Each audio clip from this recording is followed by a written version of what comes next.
already starting to head in towards the Robert chicane. The lights have been extinguished on the safety car.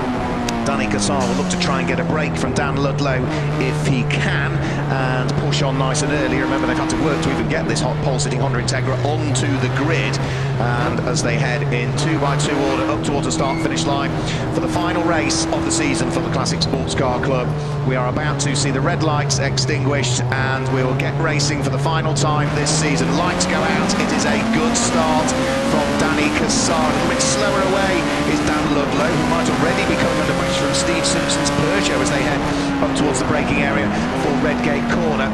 It is, yes, Stephen Simpson couldn't quite manage to muster his way through and ahead of the Honda Civic, and I think as a result of that might actually have potentially had to try and close the door to prevent losing third place, but he's still in third place as they head down through the Craner curves, and already Danny Cassar is starting to gap the rest of the field. The Honda Integra of Danny Cassar leads. Dan Ludlow in the Civic, they're in second place. It's Stephen Simpson that's there in third place, looking to attack Dan Ludlow again as they come out of the old hairpin. Almost draws himself alongside the Honda Civic, but that's the outside line for Starkey's Bridge, the outside line for Schwant's curve, so he can't quite do it there as the brake lights flash on in the distance, but the red lights come on as well, and the red flags are out, unfortunately, so something has happened up at the top of Craner curves, or down at the old hairpin, I would guess, which means that the red flags are out and around the circuit, and the start to what was scheduled to have been the final race of the weekend has had to come to a halt. Two Hondas on the front row of the grid, the Integra on pole position, the Civic that sits alongside. Row 2 of the grid is an all Peugeot affair, the 106 of Martin Addison alongside the 206 of Stephen Simpson. So here we go for the hopefully final time this weekend. The red lights will go out and not come back on, which means we're about to get our last race of the day back underway. Second attempt at it, good start again from Danny Cassar, not a bad start again from Stephen Simpson. It's a better start this time from Martin Addison, and it's Dan Ludlow who's coming under pressure on the charge up towards Redgate Corner for the first time. It is going to be Danny Cassar that leads the race, and it certainly looks as though Dan Ludlow might have lost not just second but lost third position, as Stephen Simpson and Martin Addison I think have worked their way through. Bit of car hopping over the grass there to try and make sure that they sort of don't rejoin in a strange fashion, so just letting the car run out wide and eventually rejoining the circuit having run wide. But it's Danny Cassar that leads the race. It looks as though it is Stephen Simpson potentially that's there in second position, but difficult to tell that the headlamps are shining towards the television cameras. Further down through the order of the battles, as you would imagine, raging in the early stages of this one. We're going the full distance as well, 40 minutes scheduled for the race despite the stoppage. 40 minutes is still what we are going to cost for this one. It should be rather tight, getting us towards the curfew, so I suspect the checkered flag might come out early, and unfortunately safety cars coming out early as well, because we've lost the car into the gravel trap down, I think, at the bottom of the Craner curves at the old hairpin again, I'm afraid. So it looks as though just as we get the race going, we have to bring it to a neutral status once more, but at least it's just a full course caution this time through. Danny Cassar leads the race under full course caution here at Donington Park. The safety car heading out onto circuit. It is Stephen Simpson in second place. It is Martin Addison in third place. Dan Ludlow did indeed drop down into fourth position. Tom Mensley is there in fifth place at the wheel of the grey number 5 car, and sixth at the moment is going to be Jonathan Hunter at the wheel of his Renault Clio. What we can tell you is that the lights are out on the safety car, which means we're finally, hopefully, going to get some racing underway in this combined Tin Tops, Turbo Tin Tops and RX-8 trophy race. So let's have another go. Danny Cassar and what will now be Steve Simpson sit there on the front row of the grid. No overtaking until they get to the start-finish line. A good restart from Danny Cassar, a very good restart from Stephen Simpson, but Martin Addison is a little bit slower away, so there's already a gap first to second as they head up towards Redgate Corner. The top two have got the jump on the rest of the pack behind as they turn their way through the right-hander. There's the number 9 car, which is being started by Scott Block. The Vauxhall Corsa is tucked right up behind the yellow and green Jonathan Hunter Renault Clio as they went through Redgate Corner, but the race-leading pair already down in towards the old hairpin. Cold rear tyres there for Danny Cassar. You could just see as he tried to turn the car into the corner, the back end of it just briefly stepped away, and he had to counter it with a bit of opposite lock. Dave Goddard is in the pit lane. Well, I can tell you the number 24 car, which is the car that's brought out the safety car, Rick Bolton. He hasn't come into the pits, he's carried on. back up to speed. So he's continued round Eric Bolton. He's enthusiastic. He's probably not raced at night before. He wants to crack on with it. We'll wait to see whether the officials like that same idea. Nose to tail for the lead of the race as they head round through Coppice Corner. Look at the train of cars now heading up towards Coppice. It's a fantastic fight, and this is for 6th, 7th, 8th, 9th, 10th, 11th, 12th, 13th, 14th places still pretty much all together. Race leaders are already though flicking their way through the Roberts chicane, about to head over the start-finish line and complete another lap. Through goes Danny Cassar from Stephen Simpson. Some of the drivers already suited and booted and ready to go in the pit lane because the pit window is only a couple of minutes away from opening, and may well be not the next lap round, but the one thereafter, where the first few might feed their way into the pits. Martin Addison was delayed on that lap. He's lost quite a few places. Where's he come through? He wasn't third. No, he came through in 8th position that time round. There's no obvious signs as to where it happened for Martin Addison. We didn't quite pick up on it on the stream, but 5 places lost there for him, which means that is going to drop him down to 8th position in total, whilst out front Danny Cassar for the first time pops in a flying lap, 1 minute 20.216 for the race leader, opening up what is a gap of just under a second. Martin Addison is now starting to try and pick off a few more cars again. Blair Roebuck's Honda, he was having a nibble at as they went up towards McLean's corner. Not quite sure that he would have made it through though at McLean's. He might do it by the time they get towards Coppice corner. This is the white and red Peugeot 106 of Martin Addison, who has done great things in Tintops this year. He's already claimed 2 wins, and yeah, he's through and past Blair Roebuck's car. We can tell Blair's car because it's got the purple lights underneath the front bumper of it. And now he's having a go at Scott Lock, Martin Addison, who seems to be slowing a little bit the course in a straight line. Doesn't seem to have the grunt of everybody else. Martin Addison is on it towards the braking area for the Roberts chicane. Scott Lock tries to brake as late as he can at the wheel of the Corsa, but Martin Addison is already through. The Corsa of Scott Lock loses a place. Now needs to try and prevent the black and yellow Honda of Blair Roebuck working his way through. So over the start-finish line goes that great train of cars up towards the braking area for Redgate Corner. Tom Mensley turns his way into the corner, followed by Martin Addison, then Scott Lock, Blair Roebuck, and then the next of the cars is number 6, which is Keith Issat at the wheel of the blue Mini with the black roof. But he's still got another couple of cars behind him as well, so it's a great fight that is going on. And now Martin Addison is trying to pick another place off. Scott Lock has already lost out. The next car that he's trying to squeeze his way through and past, I think, Martin Addison, who is heading down in towards the braking area for the old hairpin. Did he make it through? Not quite sure he did on that occasion. 30 minutes of the race to go, which means that the pit window is now open. The last time through, Danny Cassar popped in the fastest lap of the race leader with a 1 minute 18.102, which means the lead advantage grows to 3.2 seconds now here at the last race of the season at Donington Park for the Classic Sports Car Club.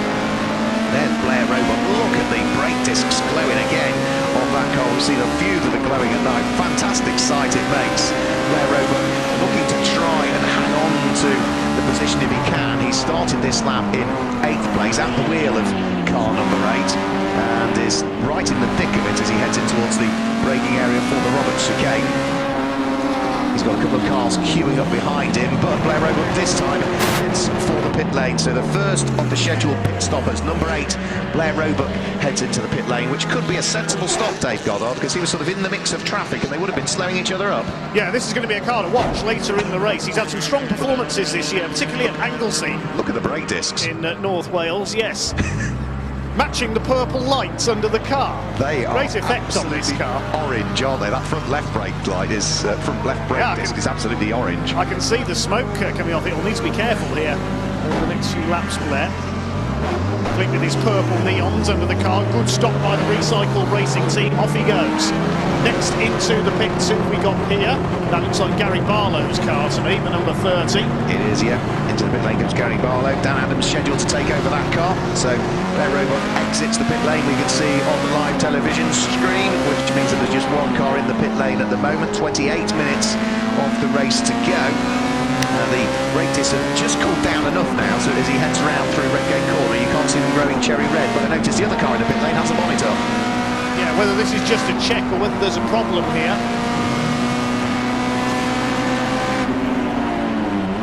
It's an alternator problem, we're told, with the number 18 car. That's being frantically worked on by Gary Barlow's team, the DHD Motorsport squad.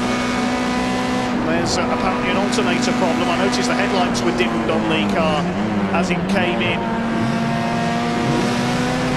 Dan Adams has, I think, got in the car. My view of the driver change obscured by the bonnet, unfortunately. We've probably got a better angle from the TV camera that is, was showing what was going on with the drivers, and is now showing us exactly what's happening with the bonnet on that car. But in the engine bay, they're still busy working away. That car dropping like a stone down through the order, I'm afraid, at this stage. The driver not in the car. The bonnet is going down, his head's being shaken. It looks like the number 18 car is going to be a retirement. Into the pit lane comes car number 26, Ray Collier at the wheel of his Mazda RX-8. He was leading the Mazda charge in this field, and he's going to have to give that up now, which means that the leading Mazda will now be the number 29 car, which is Simon Evans. It's just the two of those that are fighting it out. More glowing brake discs. This is heading through the Robert chicane. Dan Ludlow under pressure at the wheel of the Honda, and right behind the Honda it was the number 7 Renault Clio that's in the hands of Jonathan Hunter. Fantastic shots of him we saw heading in towards the Robert chicane. We might just be able to see as they head up towards Redgate Corner. Yeah, there's the glowing brake discs on that number 7 Renault Clio as it exits Redgate Corner and is hounding the Honda of Dan Ludlow down through the Craner curves. This is the fight for what is 3rd and 4th position at this stage, and Jonathan Hunter is working terribly hard to see whether he can bring that Clio through and ahead of the Honda. As being pushed back into the garage now is Gary Barlow and Dan Adams' car. That's them done, I'm afraid. That alternator issue means they are out of the race, and now diving through goes Jonathan Hunter on Dan Ludlow. That was a good run coming out of the old hairpin. He was able to sneak through at Starkey's Bridge and just was able to grab the place on the run up towards Swans Curve. So the Clio now up into 3rd position. Dan Ludlow's Honda drops down into 4th position. But again, Jonathan Hunter might just need to be careful how much he's trying, because the brake discs glowing cherry red on that now 3rd place. Yellow and light green Clio as into the pit lane for his scheduled pit stop comes Andrew Wheatley. So the Peugeot heads into the pit lane this time through. Yes, Tom Mensley's been in as well with his Clio. Also coming in, who we got here, I think that's the Stephen Simpson car. Yes, in comes Stephen. So Colin ready to open the door. Floodlights in position. Stephen Simpson jumps out, door closed, door open, back in. It is remarkable when you watch a pit stop on close in motorsport, how frantic but how well drilled the teams can be. Belts are done up, the door is closed, good stop by the Simpson team. Away goes Stephen Simpson in the Peugeot. Yeah, if it's a good pit stop, you physically can't see everything that's going on in time, particularly when it's, say, some of the endurance races where they change wheels and tyres at the same time. Your eyes and your brain can't take in all the information that you're being given, and by the time you know it, all 4 wheels have been changed in some cases, or the driver change has taken place and the car's back down pit lane. It's amazing how quick they do it. And if you're in, for example, my position now, and as a reporter or anything like that, don't get too close or get in the way, because you will be shoved to the ground. Absolutely, yeah. You've got to pick your spots and know where the cars are coming in and stay well and truly out of the way to make sure that let the teams do their work. The pit lane is not a safe place to be, even if you're very, very careful. Into the pit lane comes Eric Bolton, so he has now opted to come into the pit lane. He was the car that brought about the safety car period, having deposited in the gravel. Out of the pit lane, we've just seen one of the cars now having completed its pit stop with 24 minutes just under of the race to go. Number 3, Martin Anderson, heads over the start-finish line on the grass. All 4 wheels on the grass was Phil Briggs at the wheel of the Seat Leon as he went over the start-finish line. There was no element of the rubber on all 4 corners of that car that were on the tarmac. All 4 of them were on the grass as he went over the start-finish line. So at the moment we have Danny Cassar, number 1, leading the race by 30 seconds now from the number 7 Renault Clio of Jonathan Hunter, who's put in a really good stint, I've got to say, and has worked those brakes hard. Dan Ludlow, number 2, is there in 3rd place. Martin Anderson is in 4th place. Into the pit lane comes Ben Morgan to hand the car over to Willie Toy, and that is another visitor for Dave Goddard. Quick stop for the Corsa. Oh, he stalled it. Just as I said, he made a quick stop. Billy Hardy stalls it, leaving the pits. He's got it going now. A frantic stop there by the Auto Tech team. Scott Block looking exhausted but quite happy at the same time. I'll have a word with Scott in a moment. Yeah, we've got another pit visitor coming in, and it's the number 28 Renault Clio, Paul Anderton, that heads down the pit lane this time through. As we can see on the live stream, the pit stop that's going on at the moment for the number 38 car, 36 car rather, which is Ben Morgan, giving way to Willie Toy. Doors close. Driver heads back down pit lane. 22.25 minutes of the race still to go. Some of the battles still being picked out on circuit over the start finish line. Back into the pit lane. Now this is number 34 again, which is Stephen Routledge. Actually, it's the similarly liveried Ford Fiesta, but it's heading down pit lane to conduct its mandatory pit stop. Also down pit lane comes James Slater's number 15 car. That will be Richard Harman, that will take over for part 2 of the race. Yeah, don't worry, I always get the Odell Motorsport Fiestas mixed up as well. They do look similar. Well, at least in the daytime you can tell the black ones from the blue ones. At night time you can't at all. Slater and Harman swapping over in front of me. This is the number 15 race leaders in. Honda. And James Slater getting out. In gets Richard Harman. Race leader is indeed in at the top end of the pit lane. Yeah, the live stream pictures picking up on that, cleaning the windscreen. Danny Cassar already out of the car, and we can already see that Andrew Jordan is being strapped in. Danny walking away, already taking off the gloves. It's been a good stint from him, just checking the tyre pressures as well on this car whilst the strapping in is being done. Door closes, engine fires up, and we should see the Hillwood Autos Honda Integra head back into the race now in the hands of Andrew Jordan. Let's see what they might be able to do in this one. It was a great stint from Danny Cassar. We didn't catch up with him after they won the race earlier on. Let's see as to what they might be able to do in this one. I'm sure Dave Goddard now might be able to grab a quick word with Danny Cassar about the previous race that he's just won and how that stint went in this race as well. Yeah, I certainly can. Let's grab Danny. Podium earlier on, perfect stint in the lead so far in this one. Yeah, the car's sort of spot on. I know we're a little bit tight on fuel, especially with the restart, so that's why I sort of made a little bit of a gap and then tried to back off a little bit and try and save a bit of fuel. Fuel mileage always important in endurance racing. Yeah, and the car's quite first here, it's got quite a small tank, so we can make a 40-minute race, it's not a problem, but we're starting to be a bit close with the restart. Well, hopefully you've drummed the basics into Andrew and he'll be able to conserve and stuff like that. Yeah, I don't think Andrew knows slow, so it'll be interesting. So hopefully we can take this win from that's the goal. Nigel looking quite relaxed in the garage there. I have to say, Nigel Ames, the team owner.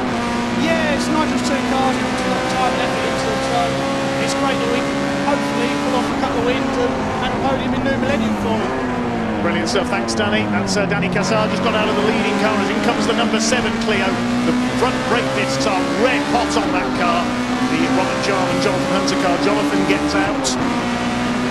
Robert Jarman puts the seat cushion in, dives in. More cars in. Young Thomas Horton with his Fiesta. He's had a great weekend. The Mark II Golf was in as well. Here comes Lisa Selby in that neon illuminated Puma. The Briggs and Seat Leon is in as well. We saw that on the grass a few laps ago. Well, it's congested here now. The number 6 Mini, the Saturn Fullbrook cars had a good run so far. They're in. The BMW Compact is in as well. Well, this is frantic down here, and the atmosphere is absolutely buzzing down here in the pit lane. It's fantastic, isn't it? Night racing. Cole Chambers brings the Citroen C2 into the pit lane. The Peugeot 205 of Nick Mellor also heads down pit road as well. There was a slight delay for Tom Horton's Ford Fiesta, as we saw on the live stream, as they were ripping some of the front bodywork off that one, so that slightly delayed him.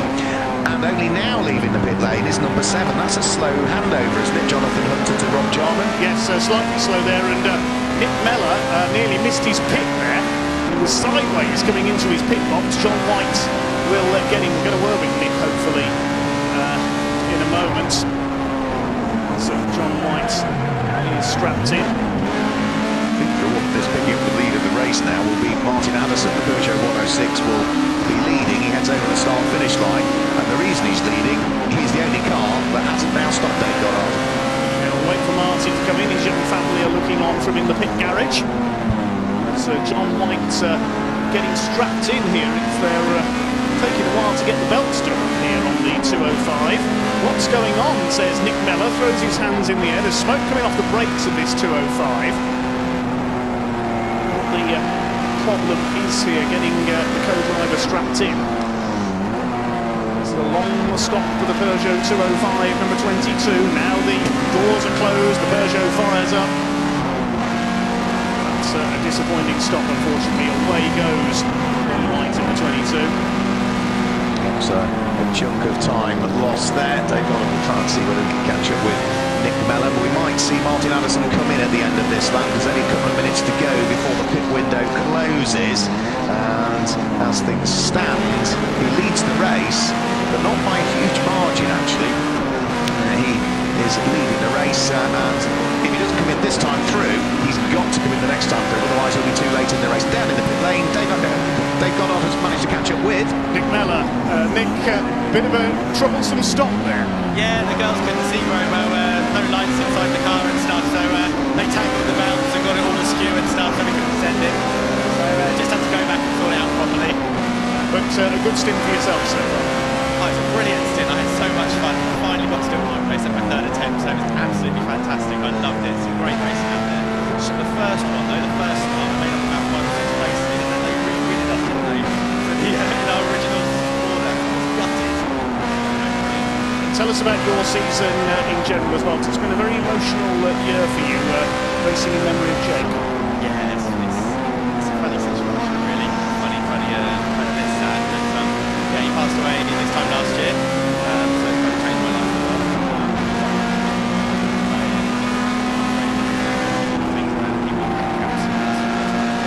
So it's really nice, and a few of the guys have stuck some stickers on their cars, a little missing piece and the heart with them. So that's lovely for everyone.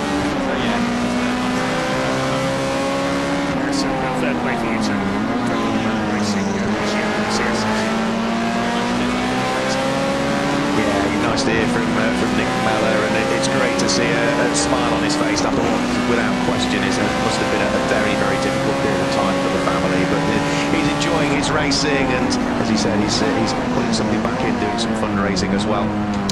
Martin Addison has not as yet pitted, but here he comes down pit road. So this is the final pit stop to take place. Martin Addison will be assisted by Father Bill. I'm sure the car comes to a halt down the pit lane, but I don't think he'll have enough in hand to maintain the lead of the race. Well, I'm not sure Bill was quite ready there. He came sprinting across from the pit wall. The rest of the family were down here. Martin's young family watching from in the pit garage. As the belts are done up on the number 3 Peugeot 106, the Addison plant car. They were setting up the suspension geometry on this car ahead of the race earlier on. He's determined here. Good stop by Martin Addison, Bill and the team, and he heads back out. So he heads back down pit road, but where is he going to feed back out is the big question. Andrew Jordan has now gone through to take up the lead of the race. Is Martin Addison going to feed back out in second position? I think he will, you know, because only now over the start-finish line comes Billy Hardy, so maybe that stall for that Vauxhall Corsa as he tried to restart might have cost them a position in the race. So Martin Addison, I think, will be second. Third is Billy Hardy at the wheel of the number 9 Vauxhall Corsa, and fourth should be now the Tom Mensley driven Renault Clio, but we'll confirm all of that next time through as they come over the start-finish line. Fourth, I think, at the moment is going to be Stuart Emmett at the wheel of the car that he's taken over from Dan Ludlow. That's number 2 Honda. And sixth is going to be car number 7. That was delayed in the pit lane because it was quite a slow handover, wasn't it, as Jonathan Hunter handed over to Ron Jarman. So 13 minutes, 3/4 of the race still to go. Whether we get them all in just before we get to 8 o'clock, we shall have to wait and see. I'm prepared to keep my eye towards the checkered flag in case it comes out that little bit early. But what we do know is that that car there on the live stream, number 1, heading up towards McLean's corner now, is leading the race. Andrew Jordan himself and Danny Cassar already having claimed to win in the first of the 9 races when they were racing the other Honda Integra DC5 that they had at their disposal, thanks to Nigel Ames and Mark Jordan for stepping away and allowing them to race that, because there were question marks and big question marks as to whether that Honda would be repaired for this race. And indeed, the team working hard in the earlier race to get it ready for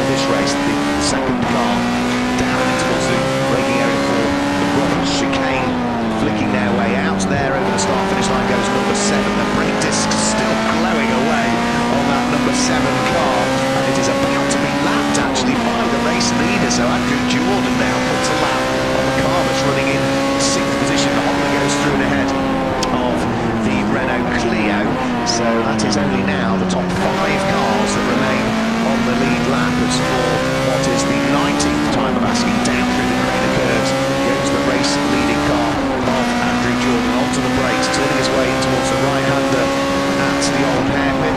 Still with work to do, there's still back markers to deal with. It's making sure that you also don't trip over the back markers. They'll see you coming because of the headlamps in these lights, but of course not all of the cars will have pit-to-car radios, and therefore they may not know the car that you're approaching that you are one of the quicker cars, because there's no real way to identify unless they are told by the team members or notified by pit boards hanging over the start-finish line. So just need to tread carefully. The next of the cars is going to be Sean Emmett's car, Stuart Emmett's car I should say, that is about to be lapped by our race leader. So that is now the car in 5th position that has been lapped, and Stuart Emmett will let I'm sure Andrew Jordan go through, because he's got his hands very full and his focus on trying to close in on the gunmetal grey Clio that sits just ahead of him, which is Tom Bensley. So that's the fight over the start-finish line for 4th and 5th place. The Honda drawing itself alongside Tom Bensley and in a straight line. I think he's going to make it stick here. He's, I'm sure, going to go through and take the place away as they head onto the brakes. Now Tom Bensley brakes as late as he can, and despite the fact that Emmett was all the way alongside Stuart Emmett and had almost got his nose in front coming over the start-finish line, he couldn't quite make it stick as Tom Bensley just dived onto the brakes so late as they went up towards Redgate Corner. So it's Bensley still in 4th place, and Stuart Emmett still rather frustratingly, as far as he's concerned, down in the 5th position with now just a little over 10 minutes of this race to go. Out of the old hairpin, up towards Schwantz curve they will have gone already. Just going through on the stream is the Volkswagen Golf, which will be announced to James Barnes at this point of the race. It was Richard Brown that drove the Mark II Golf GTI in the first part of the race, but Coppice Corner, there goes Tom Bensley, then bouncing over the curbs goes Stuart Emmett in his efforts to try and put a lap on one of the Mazda RX-8. I think that was Ray Collier's car, the number 26 car, he put a lap on there. Who is leading the Mazda RX-8 section of the race? It is the number 26 car of Ray Collier at this stage. So leading the tin tops is the overall race leader, Andrew Jordan. Leading the turbo tin tops at the moment is Stuart Emmett at the wheel of that number 2 Honda, who is having another nibble here over the start-finish line, and Tom Bensley. Tom Bensley takes a defensive run in towards the Redgate Corner. There's traffic just up the road as well, so Bensley looking to try and still hang on to it. He needs to try and work his way past the number 34 Ford Fiesta and Stephen Routledge as well, so they've got traffic to deal with. They deal with it at the top of Hollywood and then start to dive down through the Craner curves, and any slip up at all from Tom Bensley will see him lose a place overall in the race, because Stuart Emmett is firmly in the wheel tracks of that Renault Clio and is pushing as hard as he possibly can to do anything to try and work his way through. Up towards McLean's Corner they will go. Still the order remains the same. Still Renault Clio ahead of Honda. The number 36 car, Ben Morgan and Willie Toy, has retired. That's in the garage with an engine issue. So one of the Ben self-drive team Fiesta's out of the race. So Toy's out of the pram for Willie as he retires the car. Tom Bensley still coming under pressure from Stuart Emmett, who is not letting up in his aspirations to try and work his way through into 4th position. He's again just about got his nose ahead, but good positioning of the car from Tom Bensley, who is better on the brakes, or more confident on the brakes, means that he still hangs on to the place. Almost there. Stuart Emmett had got enough in hand to be able to sweep across the nose of the Honda, but he just wasn't sure whether he was clear or not, and knew that he was on the wrong side of the track. Again, in a straight line, he's got the better advantage. The turbocharged Honda against the normally aspirated 2-litre Renault Clio, but around the circuit they are matching each other for pace, as we now see a new fastest lap of the race come in, and from the race leader as well, Andrew Jordan. 1 minute 16.729 now for Andrew Jordan, leading this race from Martin Addison's number 3 Peugeot that sits there in 2nd place, and it is Billy Hardy's number 9 Vauxhall Corsa that is there in 3rd position currently. So that's the order of the top 3 in this race. Stuart Emmett still looking to try and hang on to the coattails of Tom Bensley. For the moment, I think the Clio is still just ahead up towards the braking area for Coppice Corner. Yeah, there goes the Clio, there goes Stuart Emmett.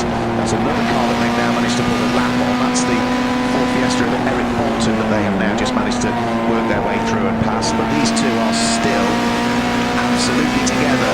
A spin, and that is facing in the wrong direction for, that is Phil Briggs at the wheel of his Seat Leon. That would be on the exit of Redgate Corner, where there are briefly yellow flags. He gets the car pointing in the right direction and will be able to continue. He had a moment over the start-finish line, didn't he, a few moments ago, where he had all four wheels on the grass, but that was just a harmless spin up at Redgate Corner. As down in towards the braking area for the old hairpin goes our race leader Andrew Jordan, still working his way through the traffic as we enter the final 7 minutes of the race. The number 7 Clio, the Hunter and Jarman car, that sounds like it's got a misfire. I heard that sounding pretty rough as it went through there, and Ludlow was side by side with Bensley as they went past me on the pit wall as well. They keep doing that all the time. He's much quicker in a straight line. It is the car of Stuart Emmetts who's taken over for the second part of the race. And also what you said about the number 7 Clio ties up as well, because it was running in 6th place. It's lost 2 places on that lap, and its lap times have dropped by a full 10 seconds to what it was doing earlier on. So I agree with you. I can't hear it from my commentary box, but yeah, the number 7 Renault Clio clearly has some sort of misfire issue, which is going to hamper it for the final 6 minutes of this race. Over the start-finish line goes our race leader. He has now put a lap on the 3rd place car as well. So Billy Hardy's Vauxhall Corsa has now been lapped by Andrew Jordan, which means that it's only 1st and 2nd places are now on the lead lap, because that number 9 Vauxhall Corsa is now off the lead lap, having just been passed by the race-leading Honda Integra. Again, side by side over the start-finish line. Stuart Emmetts gets a really good run on Tom Bensley this time, but the same again. Bensley breaks as late as he can and just is able to hang on to the position. These two have been having a great battle. There has been no let-up on him over the course of the last few laps. And I'm sure for the final 5.5 minutes, the same is going to be the case as well. They'll just be heading down through the Crater curves and in towards the braking area for the old hairpin, I would have thought, at the moment. And into the pit lane does come, unfortunately, the number 7 Renault Clio. It would have been a really good run from there, but it looks as though that misfire means that they've had to bring the car into the pit lane, I'm afraid. And yeah, it comes to a halt. Gesticulation from the driver inside, which is Rob Jarman. The bonnet is being lifted up, and we'll wiggle the wires. I'll have a look at the plug leads and see if they can cure the problem, but I'm afraid the damage is already done, isn't it, with that car in the pit lane? It will again drop down through the order. Now, we've also got another car showing us in the pit lane, which they got on maybe to shed some light on. The number 13 Peugeot 106 Wheatley showing us in the pit lane. Yes, he's in the garage, he's retired. Unfortunately, he's run out of fuel. Oh dear. That's because he sat in the pit lane for so long having the vibration checked and he had the engine running. What a mistake could have made him. You'd have thought that would cook less fuel than being out there on circuit running it flat out. So I think they certainly miscalculated on that one. We are coming up to 6 minutes to 8 o'clock. There are 4 minutes still showing on the clock, so it's going to be nip and tuck stuff towards getting this in before 8 o'clock, which means we might not get those interviews out. I don't think we're going to get the pit interviews in, 'cause it'll take a couple of minutes to get into pit lane, so we're not going to do any pit lane interviews for this one. Apologies there. Okay, so shame we won't get to chat to them, but yeah, we've got the curfew, and yeah, we need to abide by the local restrictions that we have here at Donington Park, and it's been a long enough day already, particularly for our marshals, now that it's getting ever chillier out there. As for the race, with less than 4 minutes to go, Andrew Jordan leading comfortably between himself and the number 3 Peugeot of Martin Anderson. As we look towards that car about to head over the start-finish line and complete 25 laps of racing now, so through goes Andrew Jordan. Now sets another new fastest lap of the race on that lap, 1:16.554 for Andrew Jordan. Never raced at night before, you not know it. He is pushing hard and could potentially win by a full lap, I would have thought, possibly, because he is flashing his lights at Martin Anderson and might lap him on this lap. The number 7 Clio is going back out. It doesn't sound perfect, but they've had a play with the plug leads and so on, and the car Rob Jarman is going back out. Right, fantastic stuff, nose to tail. Trying to stay on the lead lap is Martin Anderson here, but I think the writing is on the wall rather. Through the Schwartz curve they will go absolutely together. That new fastest lap of the race for Andrew Jordan last time through brings him right into contention to win by a full lap possibly, as they head round through Coppice Corner very shortly. Into the pit lane we've got Tom Porter, unfortunately this time at the wheel of the number 23 Ford Fiesta, but are we going to see Andrew Jordan claim victory potentially by a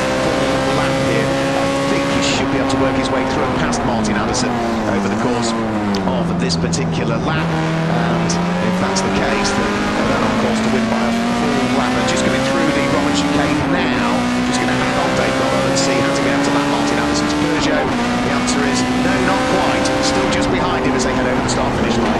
Problem for Thomas Morton is his windscreen had misted up. He couldn't see where he was going. So the crew have wiped it, and he's going to hope and try and complete the race, the youngster.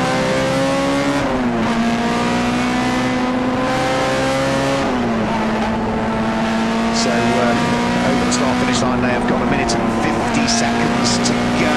Keep an eye towards the pit wall, which will have the checkered flag on. We might be able to get the interviews, Dave Goddard, for the live stream, because at 8 o'clock the amplifiers for the circuit commentary will go on. We might be able to hang on to grab a quick chat to the drivers using the equipment that you've got down there, but only for the live stream it will go out. So I think we should be able to sneak them in with 1.5 minutes to go. Andrew Jordan and Danny Gassar are on for the top step of the podium again, and they're just heading round through the top part of the circuit. Up towards Coppice Corner goes the race leader, Martin Anderson, now down into a position that sees him off the lead lap of the race. That means that Danny Gassar and Andrew Jordan are on for a full victory on the lap. Checkered flag is being ready this time through, I think, as well. Got a yellow flag at Redgate as well. Can't see the reason. The car pulled off right on yes. on the left-hand side. So checkered flag is being ready. What is the clock going to say as they come over the start-finish line? 50 seconds to go. So onto the last lap of the race goes Andrew Jordan. As you say, we will be killing the live stream once we've done the interviews, but the circuit PA will have to be switched off in 2 minutes' time. So we'll say our goodbyes and thank yous to everybody now, including the marshals. Dave, 2 minutes to go before we kill the circuit PA. Yes, thanks very much everyone for listening as a car comes into pit lane. It's Martin Anderson. Oh, it's Martin Anderson.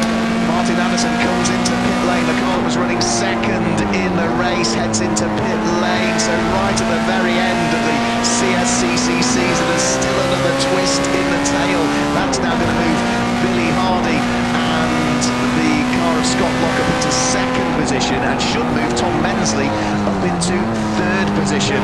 So disaster for Martin Anderson at the very tail end of the race. The clock has tipped to 0. Dave Goddard on hand to bring us an update if we can do it in the remaining 1.25 minutes of circuit PA. Yeah, Anderson Senior's just sprinted out the back of the garage. I don't know what the problem is. It's end of race for Martin. Oh no, that is such a shame. You can go and say goodbye on the circuit PA. I think we'll have to leave that because we're about to see the car come out. Looks like same as the other 106, he's run out of fuel. Oh dear, oh dear. Checkered flag taken. Danny Gassar and Andrew Jordan claim the win in the final race of the weekend. We've got about 45 seconds to wrap it up for the circuit PA, Dave. It's been a great weekend, hasn't it? It's been a stunning weekend despite the rain yesterday. Thanks to everyone for listening. And thanks to everybody for their interviews down here in pit lane. That's about all from me. Thank you for listening. From me, Dave Goddard, and to you, Mark, for final words on the circuit PA. Thanks a lot. Final words on the circuit PA. It's been a fantastic weekend. It's been a fantastic season with the Classic Sports Car Club. Loved every minute of it.